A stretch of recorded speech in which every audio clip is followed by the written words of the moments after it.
نرحب بالشخصية الرياضية الاجتماعية ما شاء الله تبارك الله، صاحب كاس البطولة من نجوم الإحساء الرمضانية على كاس الاستاد، الأخ العزيز ناصر بن ناجمة. أبو فهد نرحب بك. جعفر، أولا كل عام وأنت بخير. أنت بخير حبيبي. ومسي على الجميع ومتابعة تابعينك، وأسأل الله التوفيق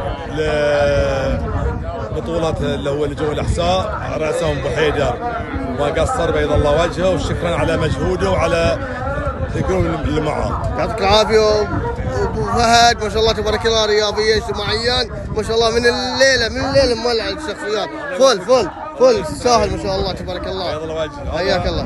هذا راس الهرم، هذا الهرم. الله يقصر، يعطيك العافية، حياك الله، شكرا. حياك الله حبيبي. أبو علي حبيبي، أبو تركي حياك الله، تركي شهر. حياك الله. طيب. حياك الله. الليلة على كاس الأخ والصديق أبو فهد. قول له أبو فهد.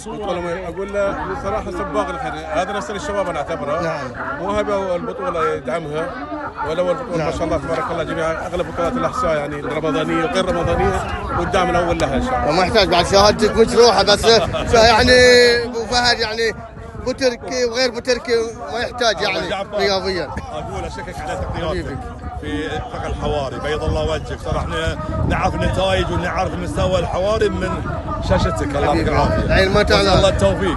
ربي يوفقك حبيبي. العين ما تعلى، احنا رياضيا بس ما شاء الله تبارك الله، يعطيك الصحه والعافيه، رياضيا اجتماعيا وعلى القوه تستاهل ابو فهد حبيبي، شكرا لكم حبيبي.